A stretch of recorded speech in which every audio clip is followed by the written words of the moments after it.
Vamos lá então. Primeira questão, ela afirma acerca das disposições da LRF e da Lei 4.320 de transferências voluntárias e de infrações administrativas contra as leis de finanças. Aí o julgamento começa agora. A transferência voluntária intergovernamental deve ser contabilizada pelo ente transferidor como uma despesa. Essa despesa tem um sentido tanto orçamentário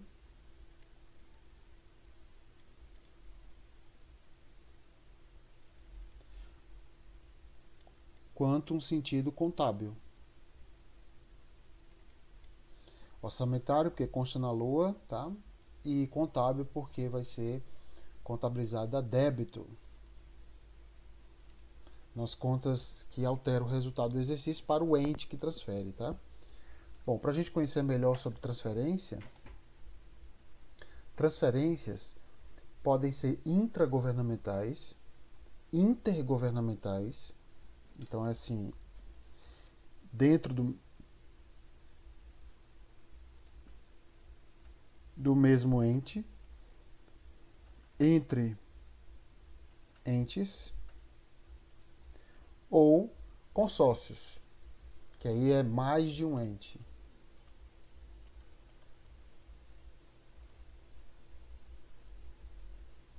Ok? As intragovernamentais podem ser descentralização, podem ser TRTs. TRTs é transferências, remanejamentos e transposições. As intergovernamentais podem ser voluntárias, que é aquela que são feitas por conta de cooperação, auxílio ou assistência, que não decorram de SUS, leis ou Constituição. É essa que está na LRF. E podem ser obrigatórias. Obrigatórias podem ser pela Constituição, obrigando a transferência, é o caso do Fundeb, ou alegais, como Bolsa Família. E consórcios, como eu falei, é mais de um ente da federação, tá? Por exemplo, Brasília se reúne aí com Goiás para fazer um consórcio para construir uma estrada, por exemplo, coisa parecida, tá? Nos três casos, quem envia a despesa, quem envia o recurso é uma despesa. Então, o transferidor é uma despesa. Para quem recebe, obviamente, é uma receita governamental, ok? Então, a resposta só pode estar o quê, pessoal? Correta, né? Então, para quem transfere, é uma despesa. Para quem recebe, é uma receita. Dúvidas?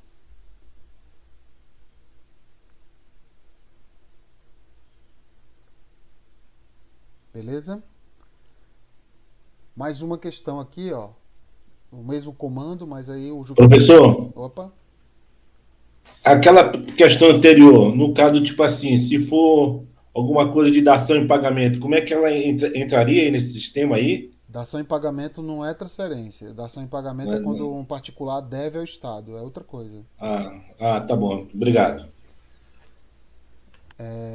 A próxima começa aqui, ó. O julgamento começa aqui, ó. As cotas de receitas de transferência obrigatória, ó, já mudou para obrigatória. A diferença de obrigatória, pessoal, transferência obrigatória para transferência voluntária está justamente no fato da discricionariedade e na vinculação. Na obrigatória é vinculado a enviar o dinheiro. Na transferência voluntária é discricionário.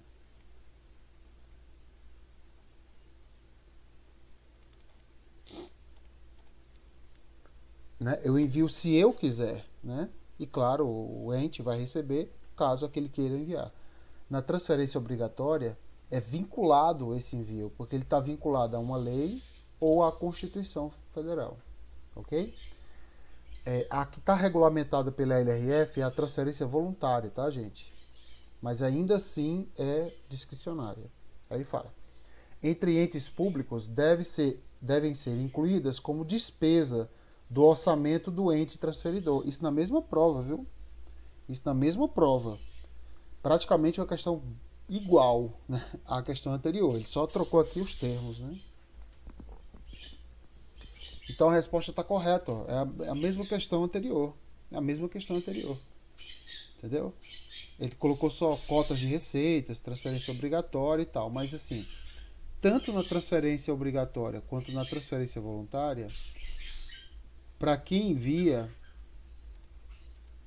é uma despesa. Para os dois casos. E para quem recebe, é uma receita. Então, assim, é praticamente a mesma questão. Então, quem errou aquela anterior, erraria essa também. Então, erraria 4, né? Então, transferência voluntária. Transferência voluntária é uma transferência a título de cooperação, auxílio ou assistência que não decorra de SUS, Constituição ou lei. Tá? Então não pode decorrer disso aqui. Tá? Para fazer frente a algum tipo de, por exemplo, compra de segurança pública, para segurança pública, para infraestrutura de um lugar, né, etc. Aconteceu aqui até num caso bem interessante aqui em Brasília. Tá? Um dos governadores anteriores, ele enviou transferência voluntária para o entorno.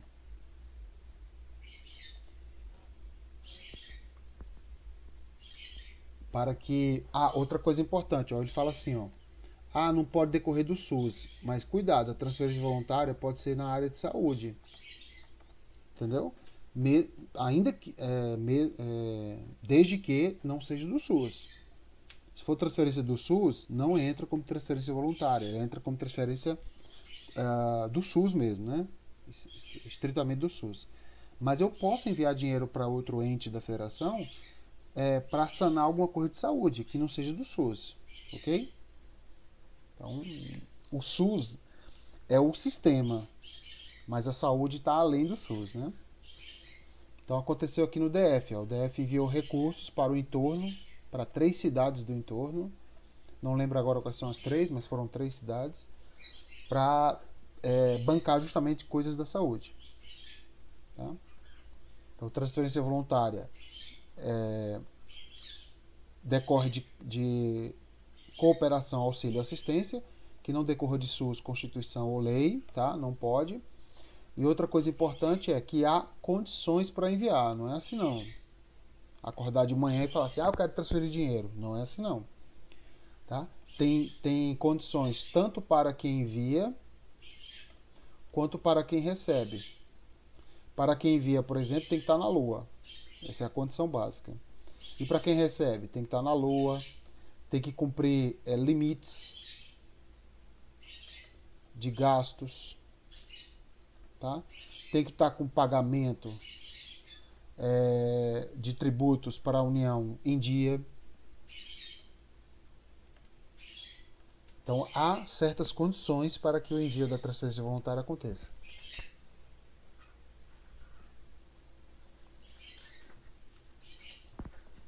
Professor, no caso da transferência voluntária, vamos dizer que o Distrito Federal, como aconteceu agora na pandemia, o governador daqui transferiu os equipamentos para lá para o município dele, tá? Esse município, aí tipo assim, estou dando esse, mas se fosse dinheiro, se fosse uma transferência em recurso em dinheiro, esse município só poderia aplicar esse dinheiro na área da saúde, educação, segurança, mas tipo assim, pagar servidor não podia. Não pode pagar, nenhuma transferência pode pagar servidor. É só para aquilo que foi designado. E justamente, não pode ser para pagar nem servidor ativo nem inativo. Tá bom. Bom? Valeu. E Obrigado. outra, como você falou, transferência voluntária só pode ser dinheiro, tá? Não pode ser bens. Transferência de bens é regido pela administração de materiais. Tem que seguir regras específicas. Transferência voluntária é Senhor. transferência de dinheiro vivo, tá? Ok. Próxima. Aqui ele fala, é o mesmo comando, aí o julgamento começa aqui, ó. A responsabilidade na gestão fiscal pressupõe uma ação planejada e transparente, em que se previnem riscos e se corrigem desvios capazes de afetar o equilíbrio das contas públicas. Pessoal, essa questão está correta e ela está no artigo 1º, parágrafo 1º da LRF, que fala que a responsabilidade da gestão fiscal pressupõe ação planejada e transparente. Então aqui ele já trouxe 3 princípios. Responsabilidade, que é você assumir seus atos. Planejada, que é você planejar para evitar improvisações. Uma das coisas que mais gasta dinheiro no serviço público é improvisar, junto com a sua urgência. E transparência é você prestar contas do que você fez. Isso aqui é um tripé. Isso aqui é um tripé. Tá? Assumir seus atos, evitar improvisações e prestar contas do que você fez. Se você fizer isso, você atendeu basicamente a LRF. Assumir seus atos, evitar improvisações e prestar contas. Ao fazer isso, você vai prevenir riscos e ao mesmo tempo corrige desvios capazes de afetar o quê? O equilíbrio das contas. O equilíbrio é outro princípio, ó. O equilíbrio das contas, que é o equilíbrio que você tem que manter entre receitas e despesas. Ah, mas pode ter um aumento ali, né, uma diminuição acolá? Pode, tá? Você não vai descumprir a LRF se matematicamente estão desequilibrados. Mas essa matemática desequilibrada tem que ser assim uma matemática que a administração suporte. Por exemplo, durante a pandemia, o governo se viu na situação de ficar em déficit, ou seja, menos receita do que despesa. E nem por isso há um descumprimento de lei, basicamente por conta disso. Então, assim, tem que levar em consideração o ambiente, para que você crave que ali houve uma gestão fiscal fraudulenta ou irresponsável, tá? Então, basicamente, o equilíbrio é você manter a receita e despesa próxima da outra, né? Próxima. Muita gente fala assim, Paulo, não tem que ter receita maior do que a despesa? Não necessariamente, porque o Estado ele não é uma empresa. Porque assim, se você tem muita receita e pouca despesa, você vai ter aí um superávit. Então vai ter assim como fosse um lucro, né, na iniciativa privada. Só que o Estado ele não é uma empresa para ficar guardando dinheiro. Ele tem que gastar dinheiro com a gente, entendeu? Então a ideia é que seja receita igual a despesa. Isso seria o sonho, né? Mas muitas das vezes a receita está menor, a despesa está maior. Mas se tiver dentro de um equilíbrio sustentável, que você consiga pagar, entendeu? Sem causar muita confusão no país, é considerado ainda um equilíbrio, tá? Então são 4 princípios aqui, tá? Responsabilidade, planejamento, transparência e equilíbrio. São os 4 grandes princípios da LRF, tá? Lembrando, responsabilidade é assumir seus atos, planejar, evitar improvisações, transparência, prestar contas do que você fez, e o equilíbrio é manter assim, ó, receita igual a despesa. Isso aqui é o mundo ideal. Ok? Beleza? Então aqui ele só repetiu, né? A letra da lei aqui. Mais uma. Avaliação do cumprimento do objetivo de política monetária. Monetária é dívida. Creditícia. Creditícia é o crédito em bancos.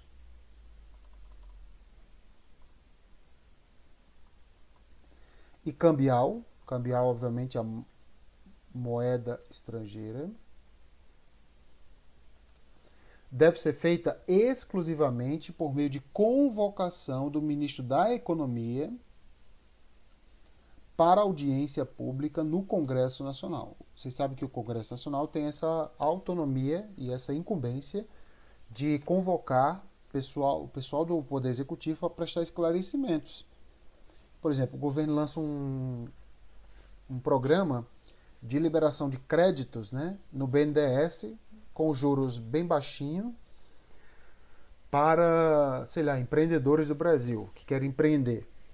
Aí o Congresso Nacional, um deputado fala assim, não entendi isso aí não. Né? Vou chamar um ministro aqui, vou chamar alguém do Poder Executivo para prestar, entre aspas, contas, né, desse programa do governo, para saber o que é, para quem realmente, como é que vai pagar esse negócio, entendeu? Esse dinheiro vem da onde. Então o Congresso Nacional tem essa função, né, de controlar externamente o Poder Executivo. Né?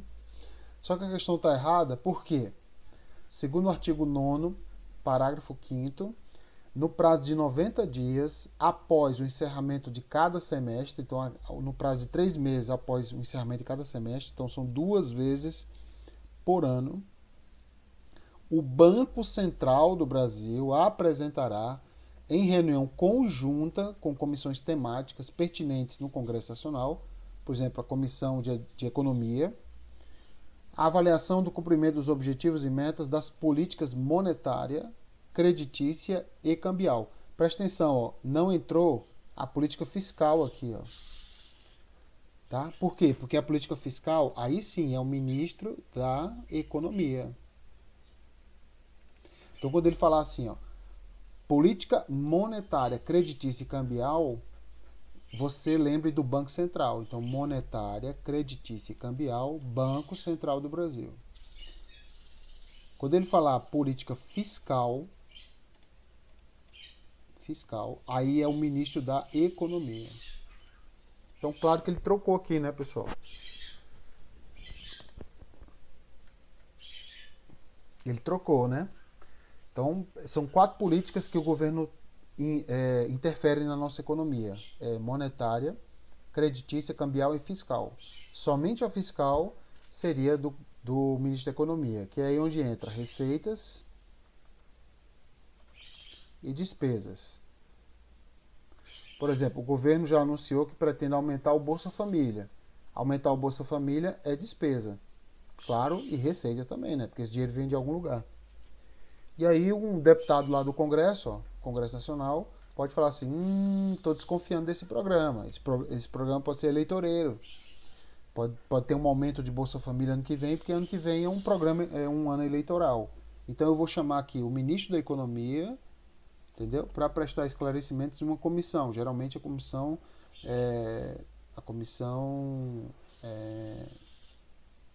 de orçamento, entendeu? Mas pode ser a comissão de economia, para prestar esclarecimentos sobre esse programa.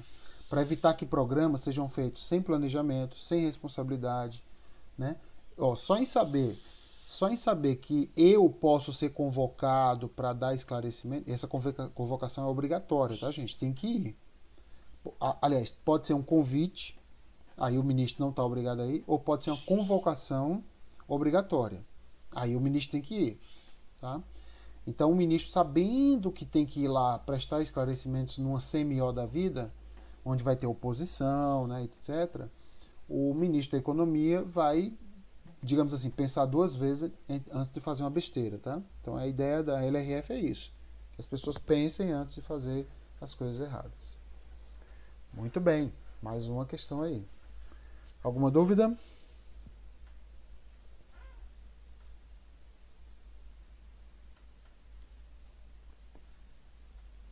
Nenhuma? Tranquilo, né? Então se liga, tá? Falou fiscal, Ministério da Economia. Falou outra coisa, Bacen. Próxima. Determinado Estado da Federação não promoveu a instituição, a previsão e a efetiva arrecadação de todos os impostos de sua competência constitucional em 2019. A respeito da situação hipotética, nos termos da LRF, esse Estado da Federação está impossibilitado de receber transferências voluntárias da União em 2020. Certo ou errado, pessoal?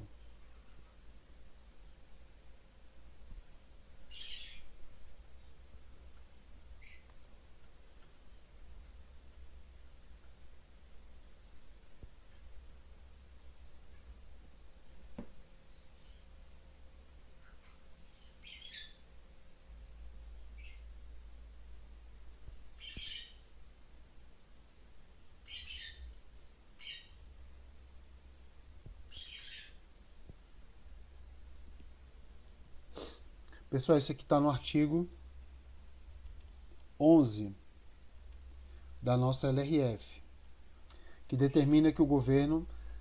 Assim, a LRF ela nasceu praticamente para despesas. Ela nasceu predominantemente para despesas. Só que tem um capítulo dela que fala sobre receitas, principalmente renúncias. Renúncias, né? Que é considerado como se fosse uma despesa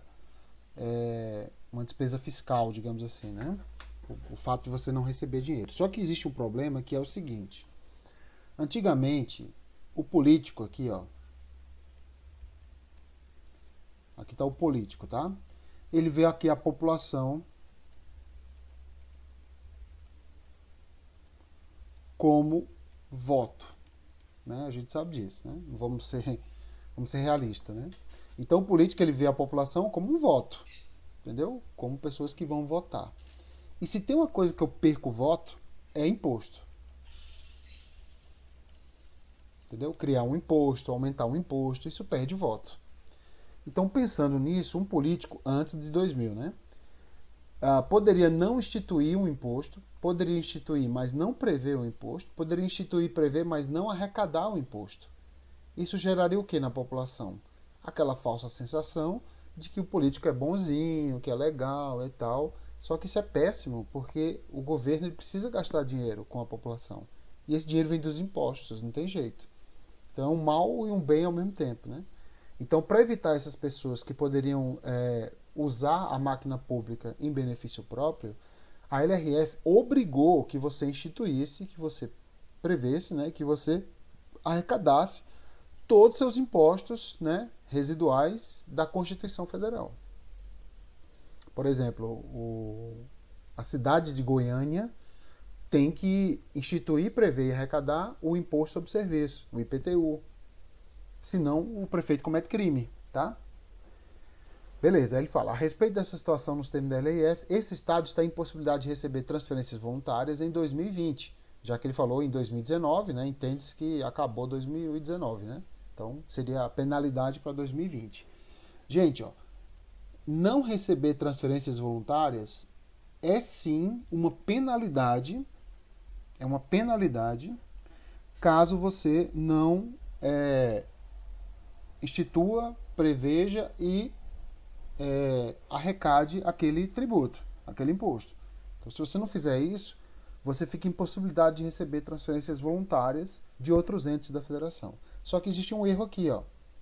Existem 3 salvos que mesmo que se você não instituir, não prever e não arrecadar, você continua a receber, que são saúde, educação e assistência social. Saúde, educação e assistência social. Nessas três áreas, a transferência pode continuar, ou se dá, né? Se você não tem ainda. Então a questão foi considerada falsa por conta dessa exceção. E aí, ó, eu trouxe mais uma questão, para vocês verem como as questões se repetem normalmente. Ó. No mesmo ano, ó, outro concurso, ó, Cefaz, que é a MPE do Ceará e aqui Cefaz de Alagoas. Ó. Ele fala assim, no que se refere à política fiscal, distribuição de renda, parará, transferências voluntárias corresponde aos recursos que são destinados pela União a outro ente da federação. Não é só da União não, tá? Pode ser de outro ente para outro ente, mas é que ele deu o exemplo. Como é o caso dos recursos destinados ao Sistema Único de Saúde. Gente, o Sistema Único de Saúde é uma exceção, entendeu? Lembra que o Sistema Único de Saúde é aquilo que advém de lei, então é SUS, né? Lei e Constituição Federal. Esses 3 casos são exceções. Em relação à nossa transferência voluntária, ou seja, elas vão continuar, aliás, elas vão existir e não são transferências voluntárias. Então tem 2 coisas aqui a memorizar. Ó. Saúde, educação e assistência são áreas excepcionais. São áreas excepcionais, entendeu? Que vão continuar a existir mesmo que você descumpra isso. Já SUS, lei e Constituição são exceções à regra de que que eles não são, isso aqui ó, não são transferências voluntárias. Então tem duas coisas diferentes aqui, ó. SUS, lei e Constituição não são transferências voluntárias. Entendeu? São transferências obrigatórias. Já saúde, educação e assistência social são transferências voluntárias, mas que continuam caso você descumpra essa regra aqui, ó. Vocês entenderam, pessoal? E segurança não entra. Apesar do que o TCU já tem dado algumas decisões favoráveis, a que segurança também continua, tá? Mas a LRF não. Então toma muito cuidado, viu, gente? O que é exceção à transferência voluntária e o que é exceção à regra de descumprir a instituição, a previsão e a arrecadação. Então a questão foi considerada falsa, tá? Essa de cima aqui. Essa de cima está falsa porque o SUS não é transferência. Beleza? Alguma dúvida?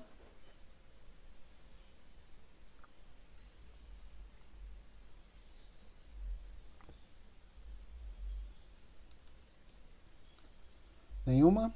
Beleza. Próxima.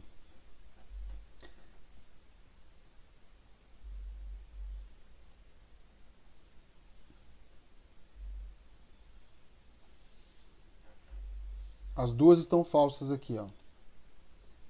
Essa aqui está falsa porque tem esse salvo, né? E essa aqui tá falsa porque SUS não é transferência voluntária.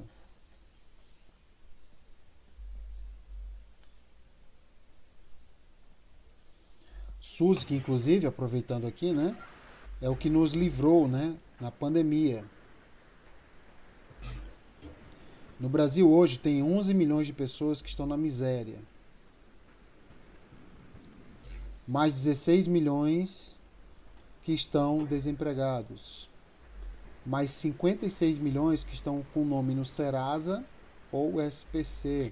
Significa que são pessoas que estão com problemas de pagar suas contas. Imagina essa galera toda aqui, ó, sem o SUS durante a pandemia. Para ser internado, para ter assistência básica. Então o SUS no Brasil não é só uma questão de saúde, não. É uma questão de vida. Porque o Brasil é um país ainda de muito miserável, entendeu? Se todo mundo ganhasse bem aqui, não precisaria ter SUS, né? Mas o problema é que o SUS, ele garante a dignidade humana das pessoas, né? Então, assim, se tem um lugar que os meus, particularmente eu, Paulo Lacerda, pago os meus impostos e fico feliz dele ir para algum lugar, é pro SUS, entendeu? Tá? Porque eu usufruo do SUS. Mesmo que você tenha plano de saúde, pessoal, o SUS é vigilância sanitária. Quando você chega num restaurante e quando o restaurante segue as regras sanitárias, para que você não coma uma comida estragada, por exemplo, é o SUS que está ali, ó, investigando. Vacinas, todo mundo aí tomou vacina em posto de saúde, é o SUS. Então o SUS não é só aquele atendimento básico que a gente vê na TV, que é ruim, não, tá? O SUS é muito maior do que isso. Tenha certeza que ele vale muito a pena. Na verdade, é uma cadeia de serviços.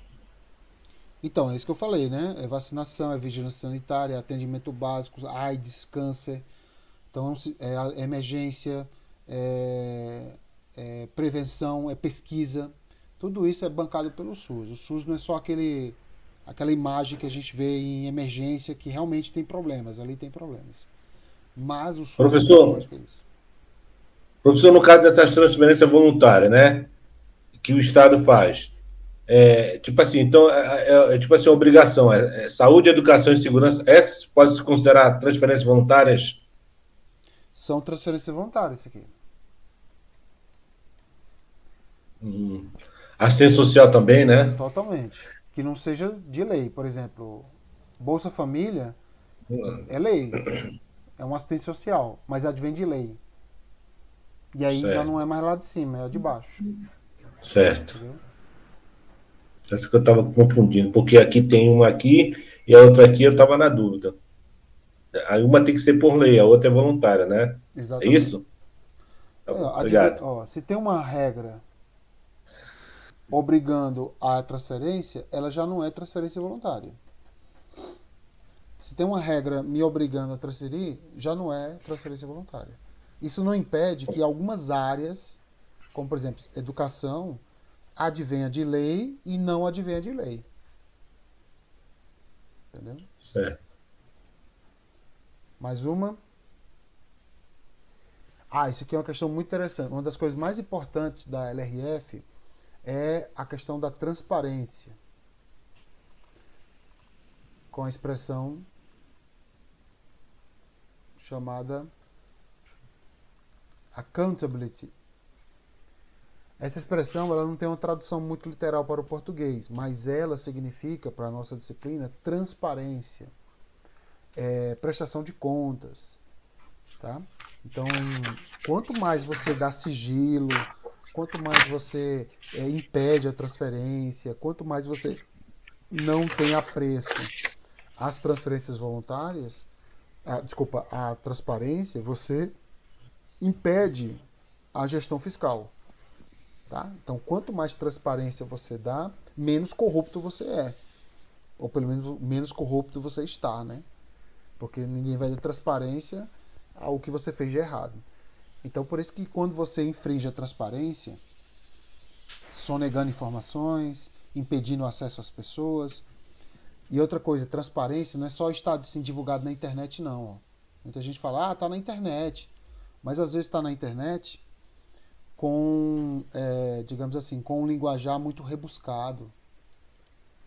Que ninguém entende, entendeu? Eu digo assim, ninguém, tipo, 99% da população não vai entender. Então, quando você coloca na internet um dado, ele precisa estar numa linguagem que as pessoas entendam. Tá? Uma linguagem quase infantil, digamos assim. Para que as pessoas realmente entendam aquilo ali. Por exemplo, fulano gastou aqui, ó, tá? 50 mil reais. Ó, fulano, tá? Geralmente ordenador de despesa, fez um empenho no valor de 50 mil para construir uma ponte. Tá? Obviamente no mesmo valor. Que vai ser na cidade X. Pronto. As pessoas que vão ler, elas vão saber que 50 mil foi o valor empenhado, que é para construir uma ponte na cidade tal. E quem é o responsável é esse camarada aqui. Entendeu? Se eu for colocar lá um extrato, entendeu? De nota de empenho, ninguém vai entender nada, porque vai ter código, entendeu? Vai ter nomes técnicos que ninguém vai entender. Então, isso aqui não é transparência, ó, tá na internet. Transparência é esse aqui, ó. Tá? Mas tem que ter a coisa técnica? Tem que ter também, tá? Então tem que ter isso aqui, tem que ter isso aqui. Tem que ter os dois. Esse aqui para a população leiga saber, e isso aqui porque tem que seguir regras, né, constitucionais, legais, etc. Então isso é transparência. Tá? Aí ele fala, informações sobre execução orçamentária e financeira devem. Não tem essa história de isso aqui não, isso aqui sim, isso aqui... Não, devem. Tá? Tudo que for do orçamento, tudo que for de finanças, não pode ser sonegado. É o sonho do corrupto isso aqui, ó. É sonegar essas informações, porque aí ninguém vai saber o que ele fez de errado, né? Ou só vai saber quando ele saiu, né? Para o conhecimento da sociedade inteira, tá? Tanto a organizada como a desorganizada. No Brasil a gente sabe que tem muita coisa que é desorganizada, né? Em meios eletrônicos de acesso público.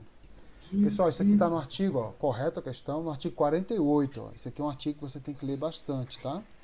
Muito cobrado em prova. São instrumentos de transparência na gestão fiscal, aos quais serão dada ampla divulgação, ó, tá vendo? Ampla divulgação, inclusive por meios eletrônicos. Entendeu? Então a famosa internet.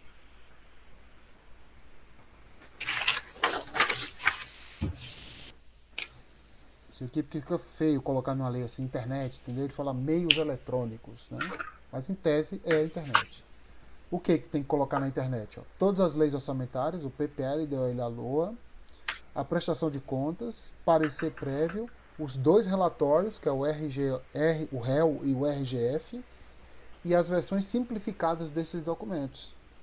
Engraçado isso aqui, né? Isso aqui, ó, é o que realmente garante a transparência para as pessoas leigas.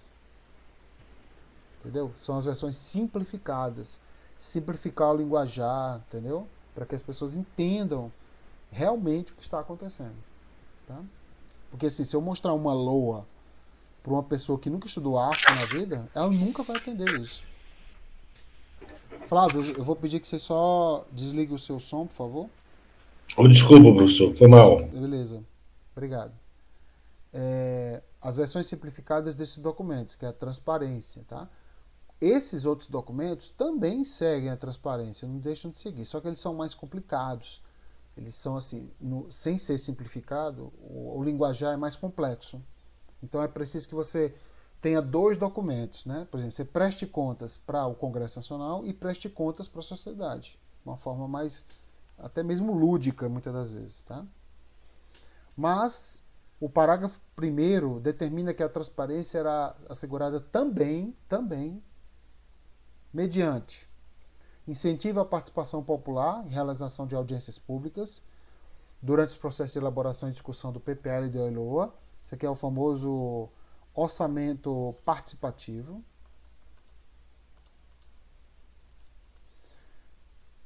Liberação ao pleno conhecimento e acompanhamento da sociedade em tempo real, ó, de informações pormenorizadas, tá vendo? Pormenorizado, ou seja, mais acessível, né? Sobre a execução orçamentária e financeira em meios eletrônicos. De novo aqui, ó. Meios eletrônicos. Adoção de sistema integrado de administração financeira e controle que atenda ao padrão mínimo de qualidade estabelecido pelo Poder Executivo e ao disposto no 48A, né, que é o que rege a receita e a despesa.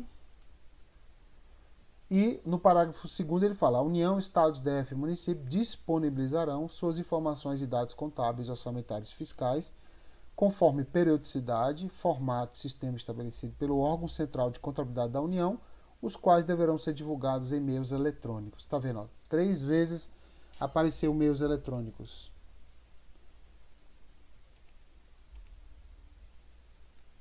Meios eletrônicos aqui, ó. Meios eletrônicos aqui. Meios eletrônicos aqui. Então, veja que a legislação ela foi se aproximando, né, da regra de hoje em dia, que é basicamente tá tudo na internet. Tem que estar tudo na internet. As pessoas não têm mais como ir para os lugares, pegar um papel e ficar lendo lá, isso aqui você fez, isso aqui você não fez. Tem que estar na internet, tá vendo? Então, por isso que a questão foi considerada correta, porque meios eletrônicos é uma das formas de transparência. Tá? Eu costumo chamar de cavalo, né? O cavalo que você monta, né? É um meio eletrônico. O meio eletrônico não é a transparência em si. Meio eletrônico é a ferramenta para você dar a transparência.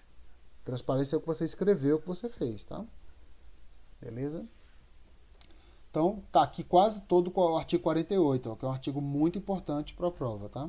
Muita atenção nele. Próxima, no que se refere à política fiscal, distribuição de renda, transferências voluntárias e destinação dos recursos ao setor privado, a destinação de recursos ao setor privado é decisão idiosincrática do agente público executor de um programa de governo e independe de autorização em lei específica. Pessoal, essa expressão aqui, ó, idiosincrática, ela significa a bel prazer. Então, alguém quis fazer algo ao bel prazer. Tipo assim, depende de mim enviar. Não depende de outras coisas. A resposta está falsa, tá, gente? Não depende de você. Justamente porque depende de lei específica. É o que determina o artigo 26. Que fala: a destinação de recursos para, direto ou indiretamente, cobrir déficit, necessidade de pessoas físicas ou déficit de pessoas jurídicas. Então ele está falando assim, com pessoas com ou sem fins lucrativos. Ele está falando, deverá ser autorizada por lei específica, tá vendo? Tá? Atender às condições estabelecidas numa LDO e está previsto no orçamento ou em créditos adicionais. Então veja as condições aqui, ó. Primeira condição, está na LOA, entendeu? Segunda condição, além de estar na LOA, que é uma lei específica, não deixa de ser, tem que estar em outra lei, ó, chamada lei específica.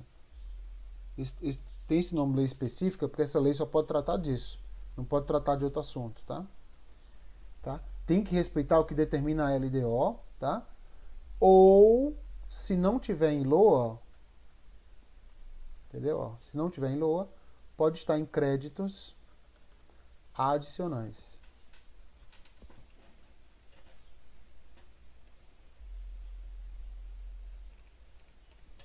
Se não tiver em LOA, pode estar em créditos adicionais. Então veja quantas condições para que haja envio de recursos para a iniciativa privada. Já que a regra é não enviar, né? O Estado tem que enviar dinheiro para a população e não para a iniciativa privada em si, uma pessoa específica, tá? Então não é idiosincrática, ou seja, a bel prazer, eu quero enviar, entendeu? Tudo depende dessas 4 condições aqui. Então a resposta está falsa.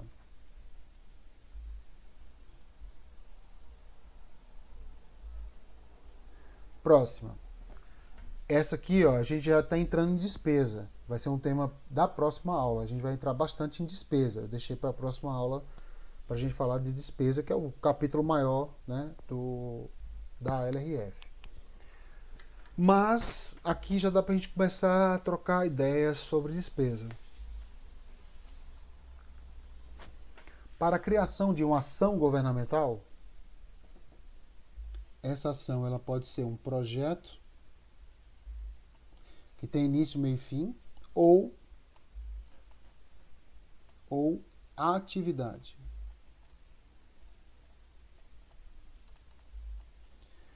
Tá? O governo quer criar um projeto, a construção de uma ponte, ou uma atividade, por exemplo, um programa social para bancar crianças, né, carentes. Que acarrete aumento de despesa, é necessária a declaração do ordenador de despesa, que é quem está fazendo a despesa, quanto à adequação financeira. Certo ou errado aqui, pessoal?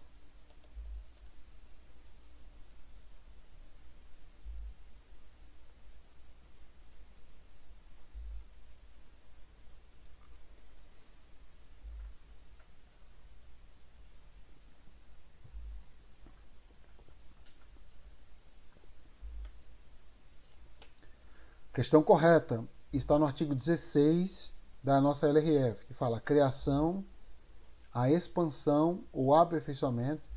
Então, a criação do zero, ou a expansão, ou aperfeiçoamento. Então, quer dizer, algo já existe,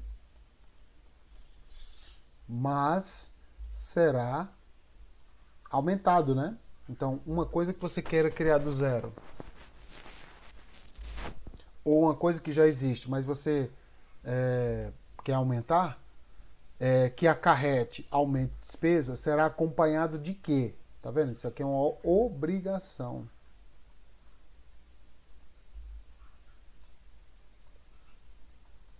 É uma obrigação isso aqui, ó. Primeiro, estimativa do impacto orçamentário e financeiro no exercício em que deve entrar em vigor, ou seja, 1 ano, e nos 2 subsequentes. Então, são 3 anos de declaração, ó, de estimativa. Eu vou ter que estimar qual o impacto disso durante 3 anos, tanto no orçamento quanto nas finanças do governo. E declaração do ordenador de despesa de que esse aumento tem adequação orçamentária e financeira. Tá vendo? Ele só suprimiu a orçamentária. Ele não falou que não tem a outra, né? Com a LOA, tá? Ou seja, tem crédito lá na LOA, né? Crédito.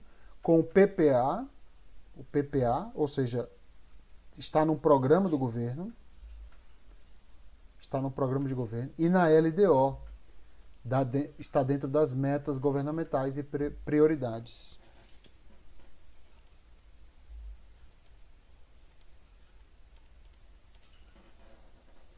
Se o governo praticamente falar isso, além de outros requisitos, né, você está dentro da responsabilidade fiscal. Muito bem, então a resposta está correta, tá? Ó, se quiser criar uma ação, mas não só criar, criar, expandir ou aperfeiçoar, faltou esses aqui. Quer dizer, está incompleta, mas não está errada, né? Então,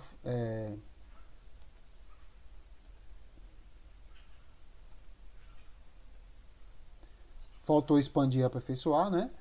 Que acarrete aumento de despesa é necessária a declaração do ordenador quanto à adequação financeira. Faltou a adequação orçamentária, mas não está errado. Ele não falou que era só isso, né? Muito bem, questão muito interessante isso aqui. Ó. Então veja, a questão é tudo nova, ó, tudo 2020. Então você vê que e há um padrão, né, pessoal? A LRF é uma lei, não tem como você assim viajar muito. Ele vai cobrar predominantemente letra da lei, com algum pode dar um exemplo, né, e tal, mas você tem que seguir a regra da lei. Mais uma.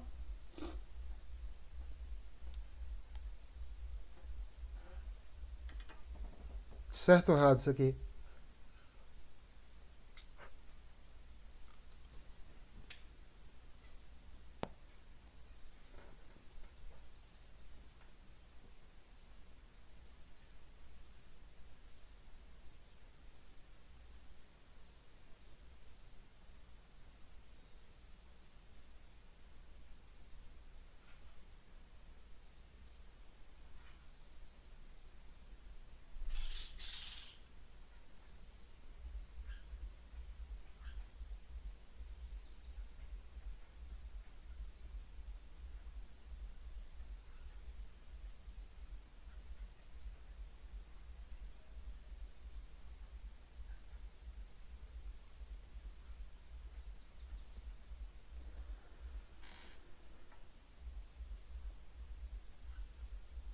Ele fala, define-se regra de ouro.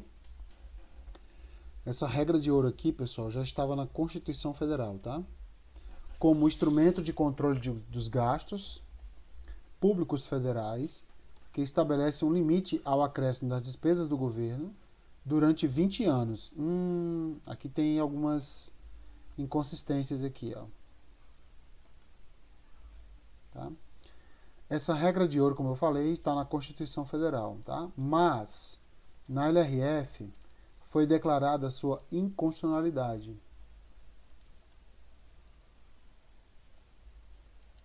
Entendeu? Então na Constituição tá tudo ok, tá lá na regra de ouro lá.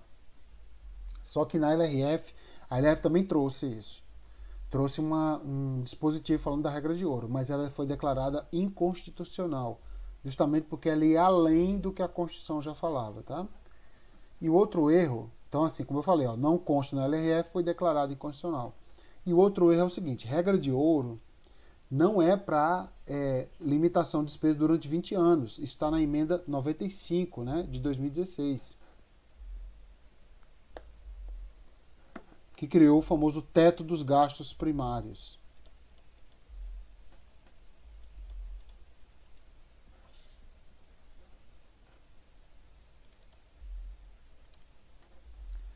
Então não tem nada a ver com o negócio de durante 20 anos, não. Isso aí foi emenda constitucional, nada a ver com a LRF, tá? Então, para não errar em prova, regra de ouro determina que o valor das despesas de capital a gente usa a letra K, né, para representar, não ultrapasse, tá? Então pode ser assim, menor ou igual às receitas que constam na lua, né? Então a despesa de capital não pode ultrapassar o valor das receitas determinadas na lua. Essa é a regra de ouro, tá? Ah, mas a despesa pode aumentar um pouco acima das receitas? Pode, como exceção. Como é que a despesa de capital pode aumentar, ser maior do que as receitas determinadas na lua? Pode, se houver prévia autorização legislativa, tem que ser por maioria absoluta do Congresso Nacional, tá? Tem que ser com um fim preciso, entendeu? Não pode ser assim, vamos abrir um crédito para guardar dinheiro. Não pode, tem que ser para um fim preciso. Construir uma ponte, por exemplo, tá? E tem que ser para créditos adicionais, suplementares e especiais. Então, se você conseguir reunir essas 4 condições, prévia autorização legislativa por maioria absoluta, fim preciso e para abastecer créditos adicionais, suplementares e especiais, aí posso excepcionar a regra de ouro, entendeu? Essa exceção só existe com essas condições aqui, tá? Sem essas condições, tem que seguir essa regra aqui, ó, que é uma regra mais própria, né, da chamada responsabilidade. Entendeu? É responsável você só fazer despesas que você tem receita. Aí eu te dou um exemplo. Cartão de crédito. O cartão de crédito é o exemplo clássico de que você não segue regra de ouro na sua casa. Já que muitas das vezes o cartão de crédito, por algum motivo ou outro, pode ser maior do que a sua renda. Então você pode gastar mais do que você ganha. Isso o Estado não pode. Entendeu? O Estado não pode gastar mais do que ganha. Salvo, por exemplo, algumas exceções. Entre elas, esse aqui. Ó. Né? Se o Congresso me autoriza a gastar mais, então eu estou dentro da lei. Ok? Então, essa é a nossa regra de ouro. Essa regra de ouro você vai encontrar lá na Constituição Federal. Na LRF não mais foi declarado inconstitucional. Próxima. Essa questão ela é uma questão de alternativa, tá? Que eu transformei em questões de julgamento, tá? Então aqui nós temos 5 julgamentos, ó. Diga se eles estão certos ou errados.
Pessoal, ele fala aqui sobre renúncia, tá? Esse é um tema muito cobrado em prova. Quando você renuncia uma receita, tá? Aqui tá o Estado, ó. Aqui está o contribuinte, tá? O Estado tem direito de receber recursos desse contribuinte. Uma receita, né? Quando o Estado renuncia, tá? Esse dinheiro não vem. Isso é considerado uma despesa. Entendeu? Uma despesa indireta, digamos assim, que é você deixar de ganhar. Deixar de ganhar é uma despesa indireta, porque você estava contando com aquele dinheiro para fazer alguma coisa, mas você não está. Então tem vários tipos de renúncia, tá? O governo, por exemplo, criou vários programas de renúncia durante a pandemia, para que as pessoas não pagassem tributos ou renunciassem a algum tipo de receita, porque as pessoas estavam desempregadas, etc. Tá? Essa renúncia é uma forma de fomentar a economia. Por exemplo, tem aqui um setor, tá? Um setor que foi bastante, vamos dizer assim, prejudicado com a pandemia. Todos foram, né? Mas eu acho que um dos mais, né, foi, por exemplo, os restaurantes, que era um lugar que você pegava muito Covid, né? Restaurante, né? Muito perto, as pessoas, etc. Então eles foram fechados, né? E aí esse pessoal, ele paga IPTU. E o governo, sabendo que, né, porque o restaurante tem que ter lá um cliente que compra, né, e pague para poder pagar o IPTU. E aí o pessoal não tinha dinheiro para pagar o IPTU. Aí o GDF fez o quê?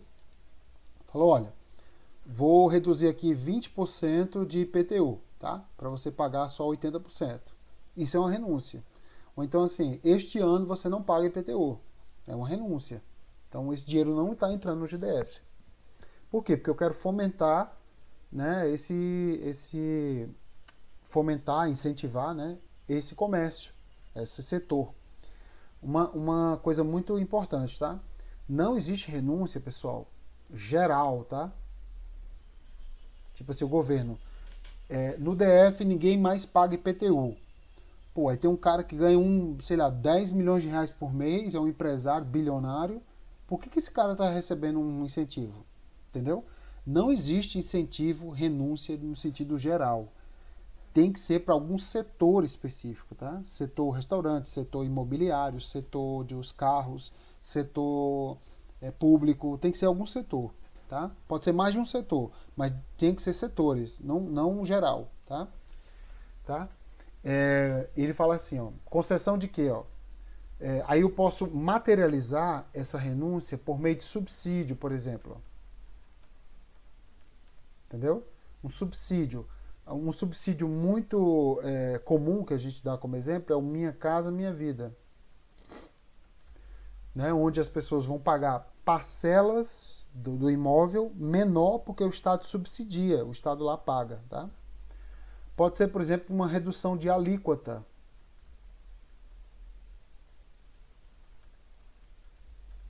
Né? Que é um percentual cobrado num tributo. Em vez de você pagar 3% de PVA, você paga 2%. O governo renunciou 1%.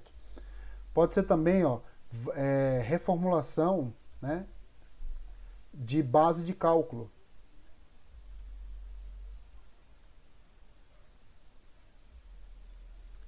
Por exemplo, o IPTU pode ser não mais pelo metro quadrado construído, sim pelo número de pessoas que moram na casa. Quanto mais pessoas moram na casa, mais IPTU é cobrado. Eu troquei a base de cálculo de metro quadrado por número de pessoas. Se isso reduzir a receita, vai ser considerado uma renúncia, né? E aí tem outros casos também. Aí ele deu aqui, ó, a prova de alternativa, tá? Mas eu transformei em julgamento.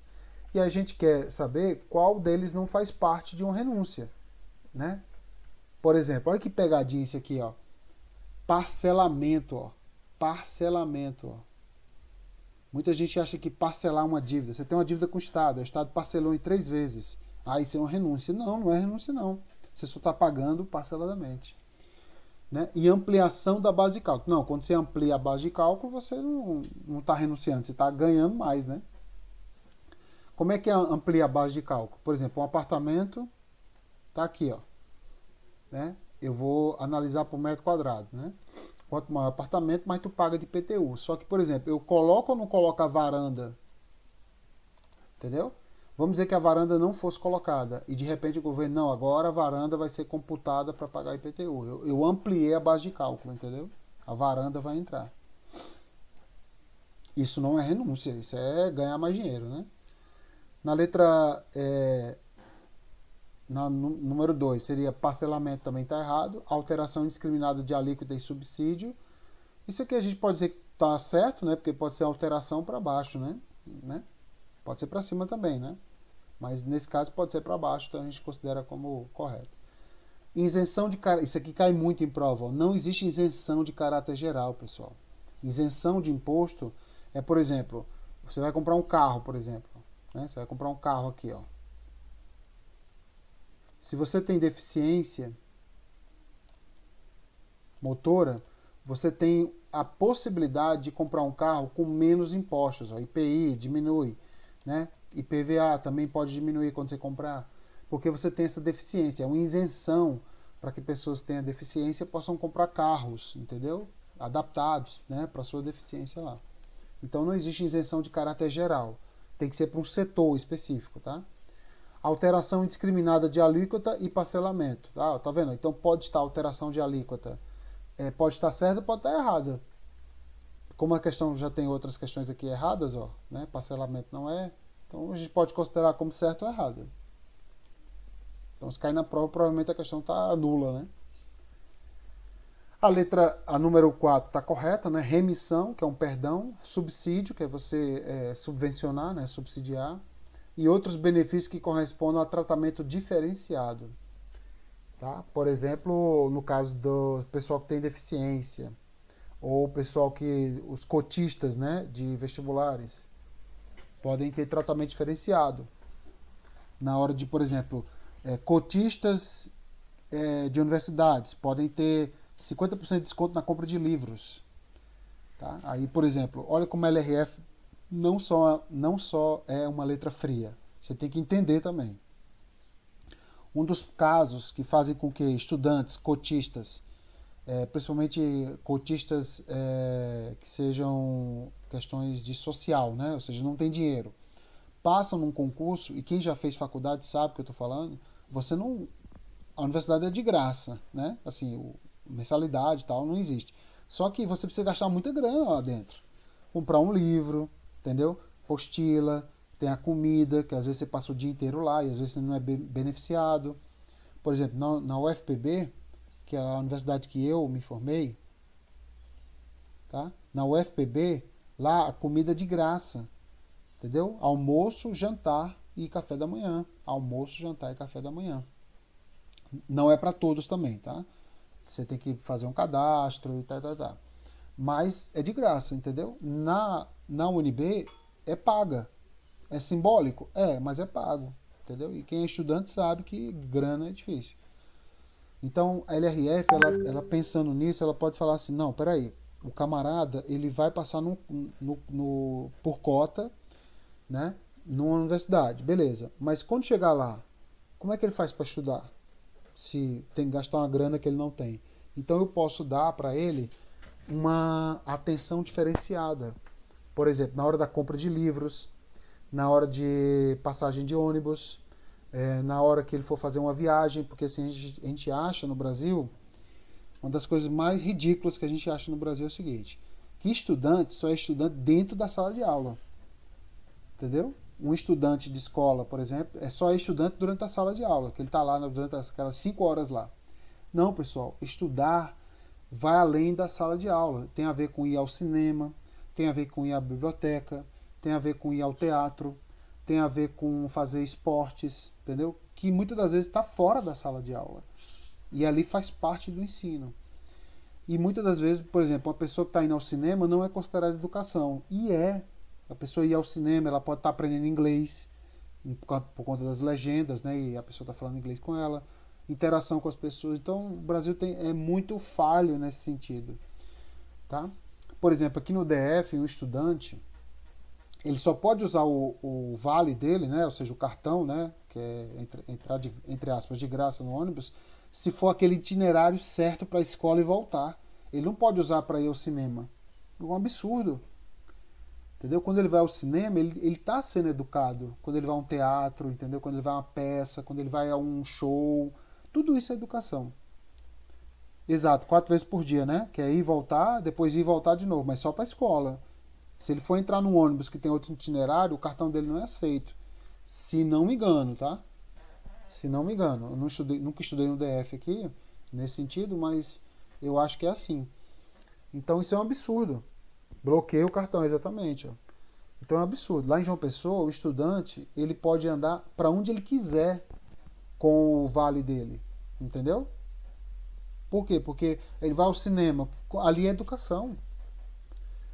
Então, a LRF, ela quer que a coisa seja feita dentro do equilíbrio, mas que eu vá além da questão da letra da lei. Por isso que esse tratamento diferenciado é para estudantes, é para deficientes. Entendeu? Um deficiente, por exemplo, ele quer comprar uma máquina de lavar, porque ele é deficiente, ele não tem condições de lavar na pia. Imagina um cadeirante lavando roupa na pia, não tem condições. Então ele precisa ter um tratamento diferenciado para comprar máquina de lavar. Aí você vai dizer, pô, pá, mas ele não trabalha? Pô, mas ele é um deficiente, então que significa que ele tem menos acesso ao trabalho.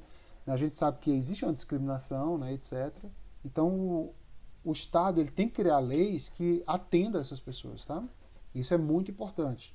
Não é só a letra fria da lei. E a letra E, remissão, isenção de caráter geral tá falso, né? Tem que ser isenção de caráter específico e outros subsídios que correspondem ao tratamento diferenciado. Então, remissão e tratamento diferenciado estão corretos, tá? Então, para não errar em prova, ó, para você renunciar, pessoal, a renúncia é considerada uma despesa. Só que é uma despesa indireta. O que é uma despesa indireta? É aquela despesa que você não desembolsa dinheiro, mas você deixa de ganhar. Então, por que o Estado renuncia? Porque ele tem que fomentar a economia, ele tem que ver que pessoas são diferentes no Brasil. Uma pessoa deficiente, ela nunca vai ser igual a uma pessoa não deficiente. Isso é fato, pessoal. Entendeu? Só que uma pessoa deficiente não é uma pessoa inválida, entendeu? É uma pessoa que pode trabalhar, pode fazer tudo na vida, tá? Quase tudo na vida. Tá? Só que eu tenho que sanar essas deficiências, ou seja, amenizar essas deficiências para que ele não se sinta excluído. Por exemplo, um deficiente sem carro, ele vai pensar 3 vezes antes de sair de casa. Porque as calçadas não são feitas para eles, os ônibus não são feitos para eles, entendeu? Em todos os sentidos, tá? Não é só a questão mecânica, né? Assim, a pessoa é mal educada, etc. Então, ele comprando um carro, ele poderá, por exemplo, procurar um trabalho, inserir na sociedade, entendeu? Porque ele vai ter independência, um carro adaptado, né? Então isso é cidadania, né? Isso é dignidade humana. Então essa renúncia ela existe para isso também. E também para fomentar setores, né? Por exemplo, o pessoal do automobilístico está demitindo muita gente, então eu vou lá e renuncio para que essas pessoas não se sintam desconfortáveis, digamos assim. Essa renúncia tem que estar acompanhada de eventos obrigatórios, são 2, que é atender a LDO, o que a LDO está dizendo, eu tenho que atender, não importa o que ela está dizendo, e dizer o impacto orçamentário financeiro nos exercício, que deve começar, e nos 2 seguintes, ou seja, ele é trienal. Então são 2 requisitos aqui, ó, atender a LDO e dizer o impacto. E 2 que são discricionários, que eu tenho que escolher ou um ou outro. Então eu tenho que escolher um, tá? Então é discricionário só o fato de você escolher um ou outro. Mas um você tem que escolher. Que é a demonstração de que a renúncia foi considerada na estimativa da receita da LOA, na forma do artigo 12 da lei, que são as previsões, e não afetar as metas de resultados fiscais do anexo de metas fiscais da LDO. Tá? Então aqui são 2 no caso. Ou, tá? Eu não quero isso aqui não. Então vou adotar isso aqui, ó, que são medidas de compensação no período mencionado, né, por meio do aumento da receita proveniente de quê? Elevação de alíquotas, ampliação de base de cálculo, majoração ou criação de tributos ou contribuições.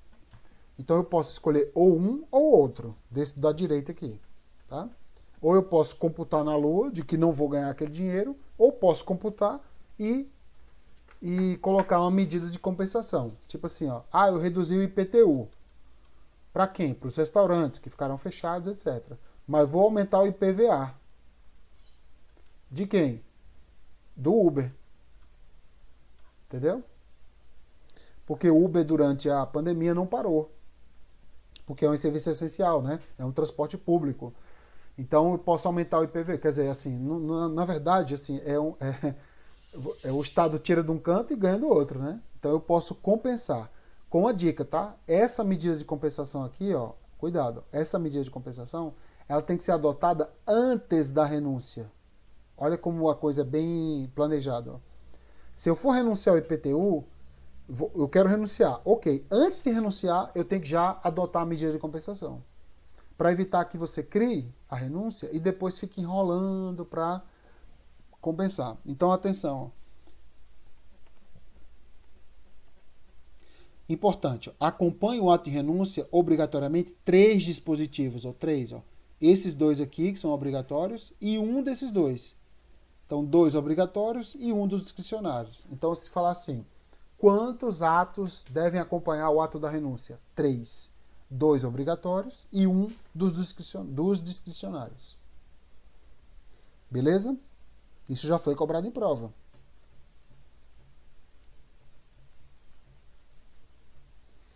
Então a resposta está a número 4, né? Só a número 4 está correta.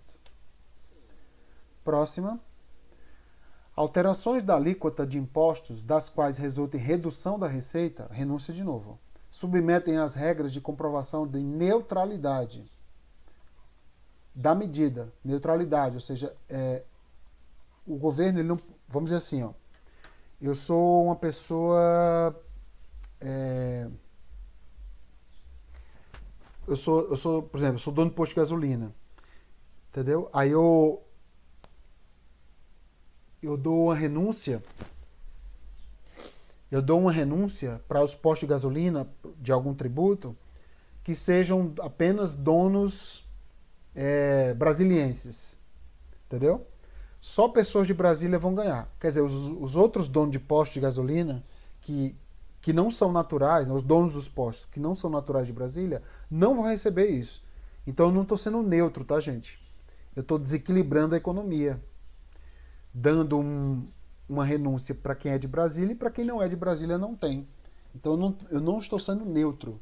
Então toda a regra de renúncia de receita tem que ser neutra, entendeu? Tem que ser impessoal, no caso, né? No que se refere às metas fiscais, independentemente da natureza do imposto. Ok. Aqui tem uma exceção, ó. Atenção, ó. IPI, IOF, II, IE, que é o Imposto sobre Importação e Exportação, são imunes às regras condicionais da renúncia de receita, desde que a redução seja na alíquota, não pode ser outra coisa. Tá? Por exemplo, o IPI, eu cobro 3% de produtos importados. Se você importar alguma coisa, que seja produto industrializado, você vai pagar 3% para o governo. Tá? E aí as pessoas estão ficando incomodadas, porque 3% é muito caro e tá. Então eu vou fazer o quê? Vou rebaixar para 2%. Isso é uma renúncia? Sim. É uma renúncia. Só que não é uma renúncia fiscal, pessoal. Não é regido pela LRF. Posso renunciar que não preciso compensar, não preciso computar na LOA, nem nada. Só se eu baixar a alíquota. Se eu mudar a base de cálculo, se eu mudar quem for, isso aí já tem que cumprir a regra. Então, lembre-se, são 4 impostos que não precisam, desde que haja uma redução de alíquota,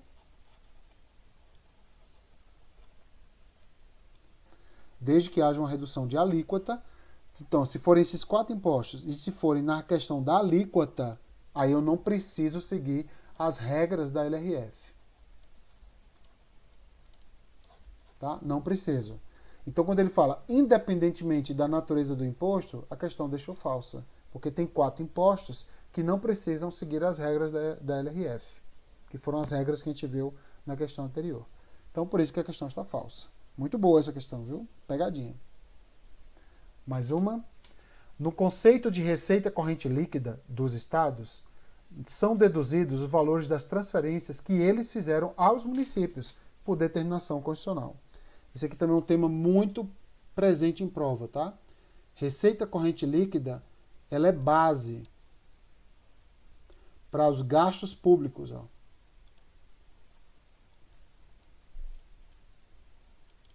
Para o endividamento público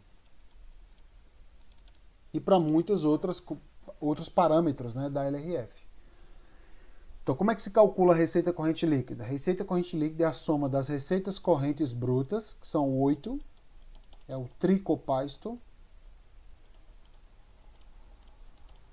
menos 3 deduções, menos 3 subtrações. Gastos com a Constituição Federal, com a lei e gastos previdenciários. Tá? Então, quando você soma todas essas receitas brutas, aqui, ó, correntes, são 8, né? Tributárias, contribuições, patrimoniais, agropecuárias, industriais, serviços, transferências e outras, e deduz essas três coisas, sobra o quê? Uma receita corrente líquida. E é ela que é base, por exemplo, para nomear vocês, ó.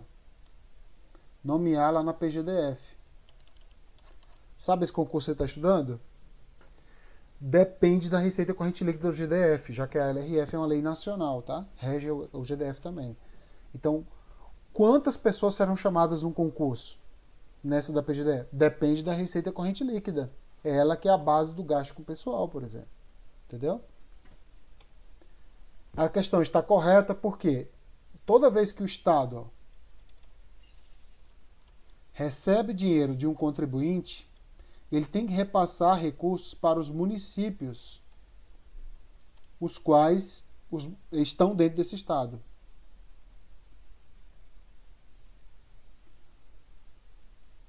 Ó, colocaram aqui, ó. Olha como o conhecimento é tudo na vida. Ó. O Lucas falou, pela LDO vai chamar todo mundo na LRF. A LDO, ela é menor do que a LRF, ó. Entendeu? A LRF, ela manda na LDO. Então, se a LDO está dizendo assim, vou chamar todo mundo que passar, a LRF está dizendo que a receita corrente líquida é a base do gasto com o pessoal. Se a receita corrente líquida for menor, não vou chamar todo mundo. E não adianta nem você entrar na justiça. O juiz vai indeferir seu pedido.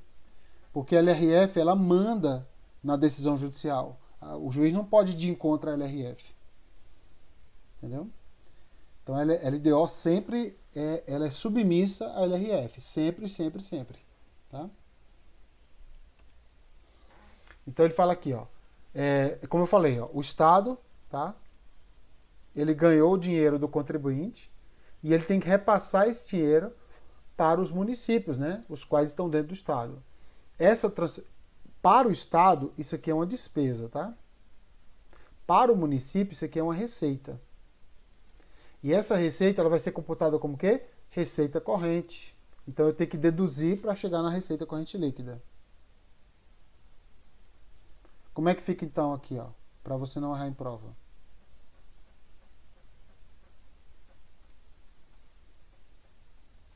Ó. Você tem que saber, ó, regime de contábil de apuração, é regime de caixa, vale o dinheiro arrecadado. Ó.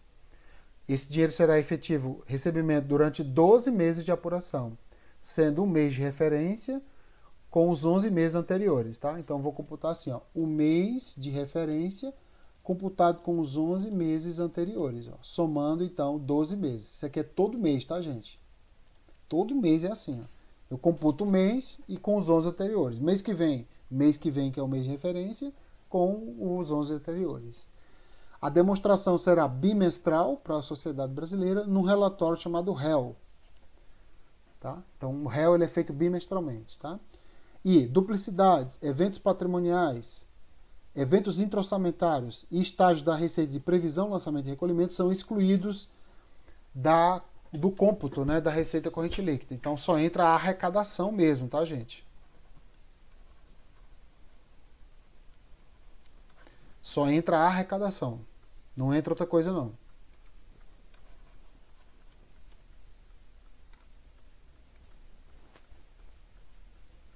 Isso, o mês é julho, exatamente.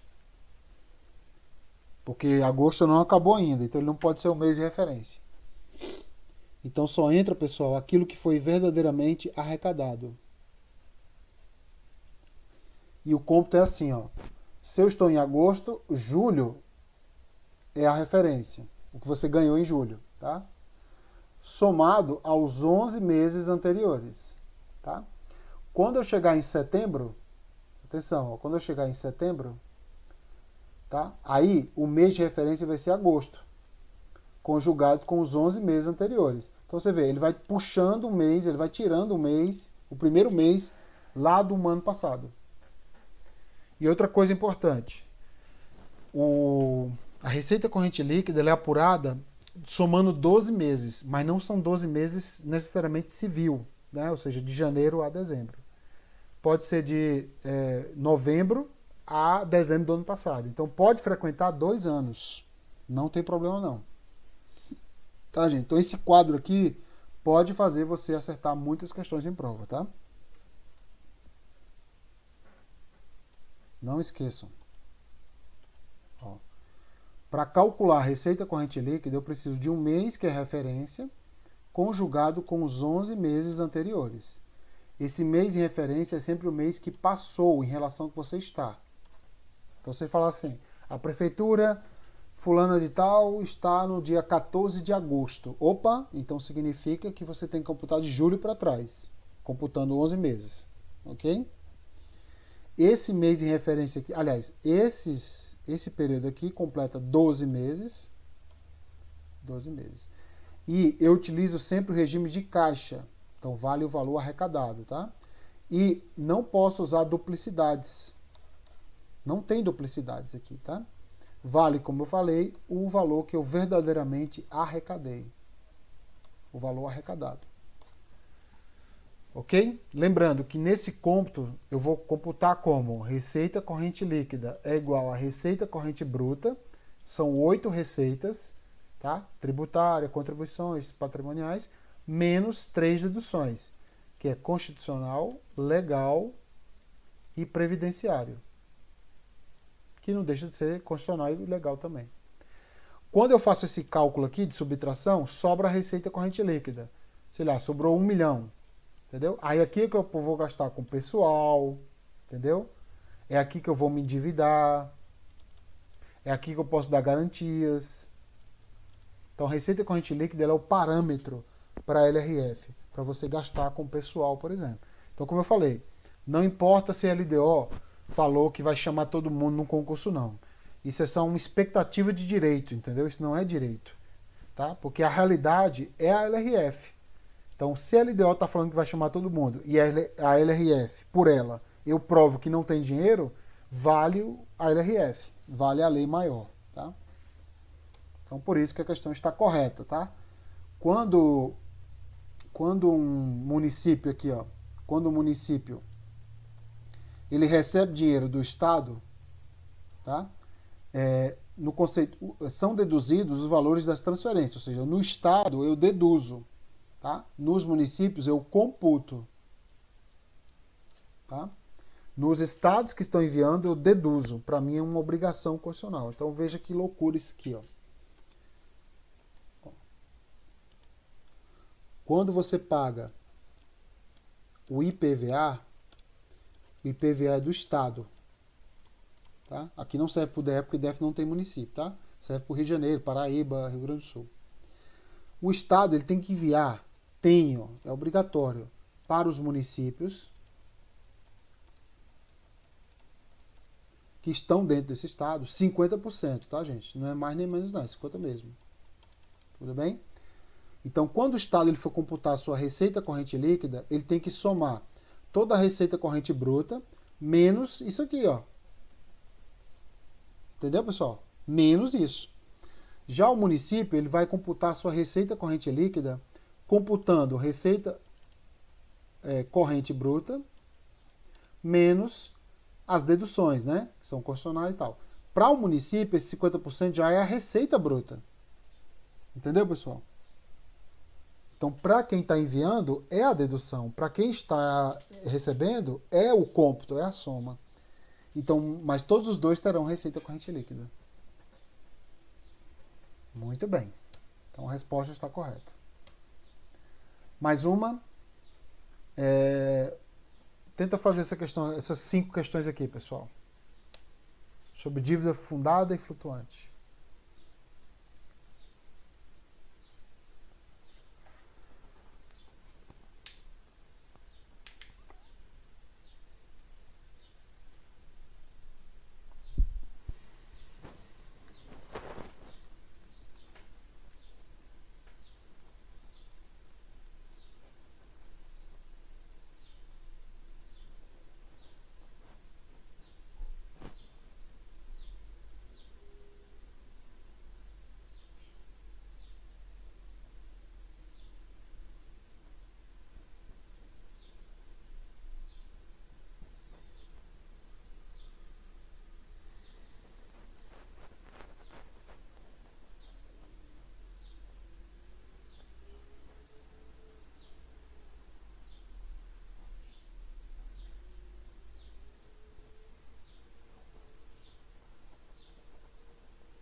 Pessoal, dívida flutuante e dívida fundada são os dois tipos, né, de dívidas que o governo tem para pagar para a pessoa. Não confundir com dívidas,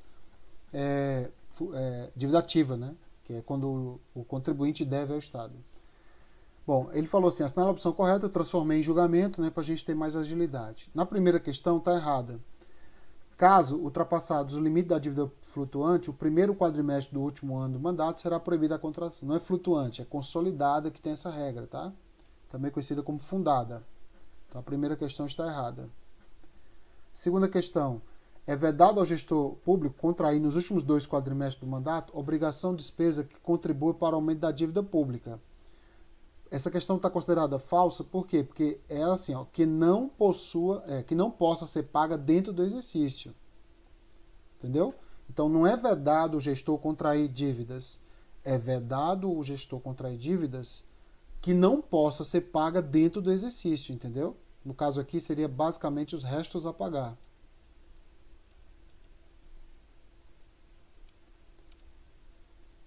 Restos a pagar.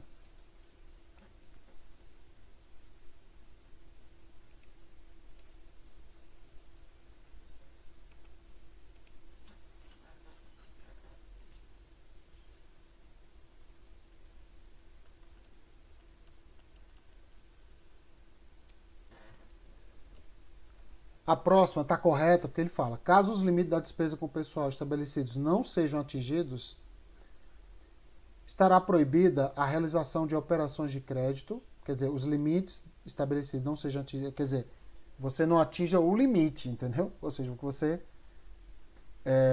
ultrapasse o limite, essa é a interpretação que é dada, né? Estará proibida de realizar a operação de crédito, ressalvado o refinanciamento da dívida pública mobiliária. Tem outras exceções, mas essa é uma das exceções. Isso aqui a gente vai ver na próxima aula. O ente que deseja realizar uma transferência voluntária deverá comprovar que cumpre os limites constitucionais da dívida. Não é aquele que deseja realizar, é aquele que deseja receber. Opa, cortei aqui erradamente. É aquele que deseja receber, pessoal, e não realizar. Quem tem que realizar não tem essa obrigação, tá?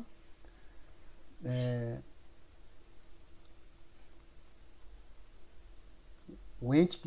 Deixa eu ler direitinho aqui. O ente que deseje realizar operação de crédito... Deixa eu ler direitinho para fazer a interpretação correta. O ente que deseja realizar uma transferência voluntária...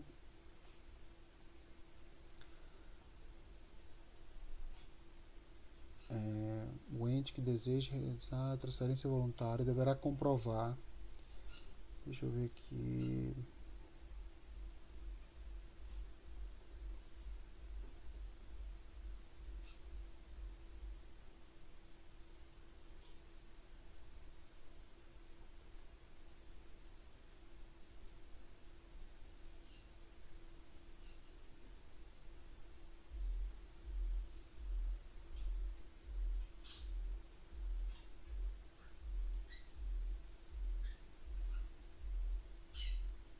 Não, na verdade, exatamente, para quem deseja receber, tá? Para quem deseja realizar, tem que ter duas coisas. Está no artigo 25, se eu não me engano, tá? No artigo 25 da LRF. Ele fala, tenho certeza que está na LOA, para quem envia, tá? E não pode ser, né? Está na LOA e não pode ser para pagar pessoal. Pagamento de pessoal. Tá? Então tem que estar na LOA e não pode ser para pagamento pessoal. Isso é para quem quer realizar. Para quem quer receber, aí sim, tem que comprovar que respeitou os limites de dívidas, né, de educação, de saúde, né, e etc. É artigo 25 mesmo, tá? Artigo 25 da LRF, tá? Então, realmente, a 4 está errada. E a 5, o orçamento anual deve conter anexo de metas fiscais e riscos fiscais. Não, pessoal, o AMF e o ARF estão na LDO, por imposição da LRF. E não na LOA. Então, realmente, a número 3 é a correta. Tá? Então, questões muito legais aqui. Ó. Só lembrando que dívida consolidada tem regras específicas para caso haja o seu gasto, né? Digamos assim. Né? Vamos imaginar que aqui é o teto da dívida consolidada. Tá? Se por acaso eu ficar entre 0 e 90%, atenção, isso aqui é um gasto, digamos assim, regular. Tá? Na verdade, o regular é tudo isso aqui, tá? Se eu não ultrapassei o teto, eu não tenho... não estou fora da lei, tá? Só que existe uma característica aqui peculiar, caso eu ultrapasse 90%. Ó. Se eu ultrapassar 90% do teto, então se o teto é R$100, se eu ultrapassei R$90, aqui o Tribunal de Contas emitirá um parecer, digamos assim, emitindo um alerta de que você ultrapassou 90%. Não confundir com despesa com pessoal, tá? Despesa com pessoal é 90 e 95. Agora, caso eu ultrapasse esse limite aqui, ó, aí eu tô fora da lei. Só que a legislação falou o seguinte, olha, eu vou te dar uma colher de chá aqui, ó. Atenção. Caso você ultrapasse o limite, que é esse aqui, independentemente do tempo, é esse aqui, ó, né? Caso você ultrapasse o limite, eu vou te dar um tempo, ó. Tá aqui, ó. Você tá aqui no gasto. Ó. Eu vou te dar um tempo para você se enquadrar, ó. Que tempo é esse? 3 quadrimestres. Ou seja, 1 ano. Esse 3 quadrimestres... Ah, mas eu posso me enquadrar em 2? Posso. Posso me enquadrar em amanhã? Posso, entendeu? Melhor ainda, tá? É até 3 quadrimestres. Sendo que no primeiro quadrimestre... Atenção, ó. No primeiro quadrimestre desses 3... Essa redução aqui que tem que acontecer, ó, nesse período aqui de 1 quadrimestre, tem que ser, no mínimo,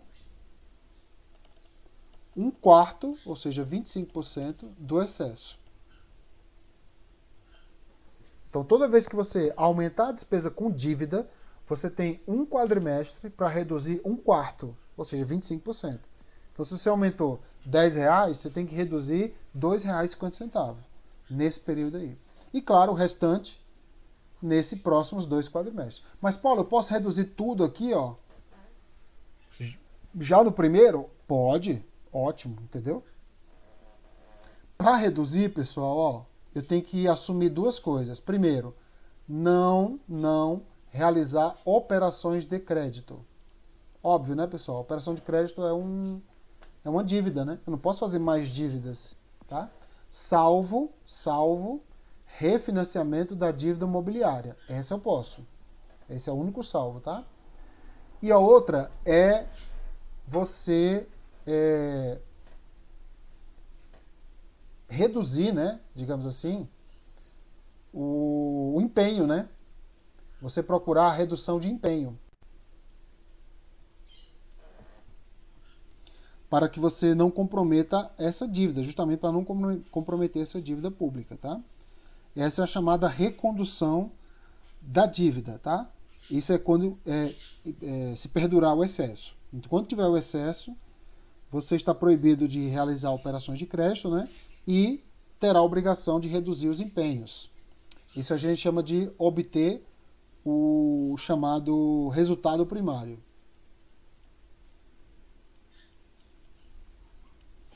Resultado primário é o resultado que você vai buscar para reduzir a despesa com dívida. Um dos motivos para você alcançar o resultado primário é você reduzir o empenho, tá? Agora, isso aqui são os 2 mecanismos para você reduzir, tá? Não fazer operações de crédito, salvo refinanciar a dívida,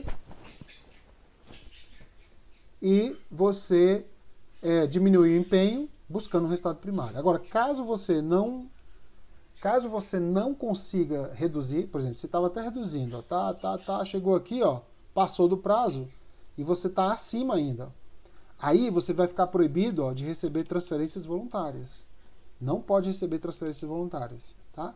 Salvo educação, saúde e assistência social. Isso aqui continua. Mas as outras áreas estarão proibidas de receber esse contexto aí, tá? Isso é a recondução da dívida. Então, isso aqui é uma síntese da dívida consolidada, tá? Dívida consolidada, toda ela precisa ter muito cuidado, porque são dívidas muito vultosas. São dívidas que podem comprometer ou já comprometeram as contas públicas, tá? Alguma dúvida?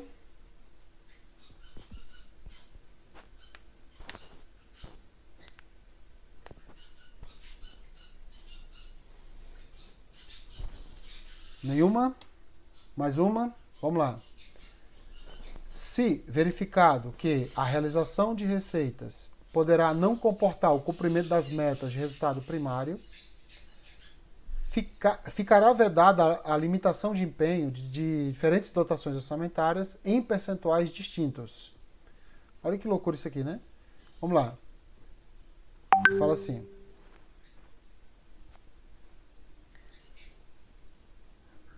Olha só, ele fala assim, ó, se verificado que a realização de receita poderá não comportar o cumprimento de metas de resultado primário, ficará vedada a limitação de empenho de diferentes dotações orçamentárias. Veja que pegadinha isso aqui, ó. Ficará vedada a limitação de empenho. Quer dizer, você não pode limitar o empenho. É justamente o contrário. Se você tem uma receita, ó, tem uma meta aqui, ó. Tá? Meta. Construir 1000 casas populares que vai custar 1 bilhão. Tá? Isso aqui é dentro da lua, parará. Aí você vai realizar agora, ó, realizar.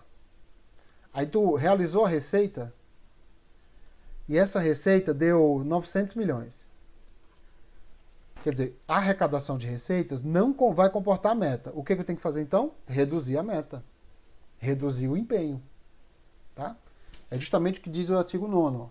Se, ou seja, uma condição, ó, verificado ao final de um bimestre, então são 6 vezes ao ano, que a realização de receitas, a arrecadação, poderá não comportar o cumprimento de metas de resultado primário e nominal. Aqui já faltou o nominal.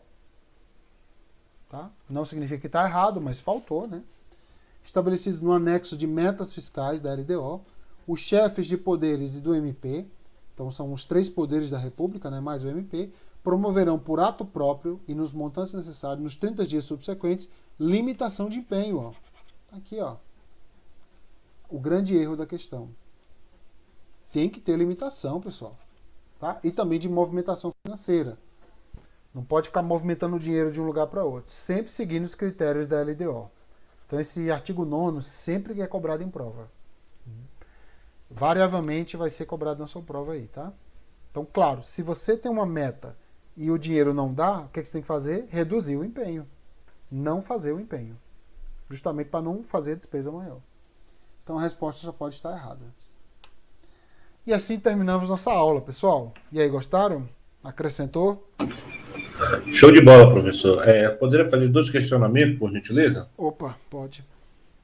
Professor, é o seguinte, quanto ao material, haveria como disponibilizar um dia antes, por exemplo, no meu caso específico, eu não tenho impressora em casa, até para me imprimir e fazer um acompanhamento melhor das aulas.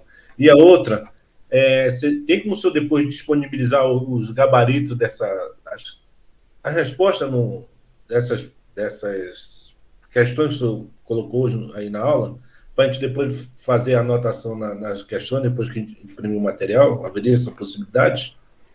Olha, no material, o que está em vermelho está errado, tá? E o que está em azul está certo, tá? Mas eu posso disponibilizar o gabarito, não tem problema não. Na questão de disponibilizar um dia antes, eu costumo disponibilizar uma noite antes, porque eu quero que a aula seja surpresa, sabe? As questões sejam surpresa. Tá. Tudo bem. Eu disponibilizo antes porque tem aluno que quer ter o PDF ali escrevendo, tá? Mas eu quero que as questões sejam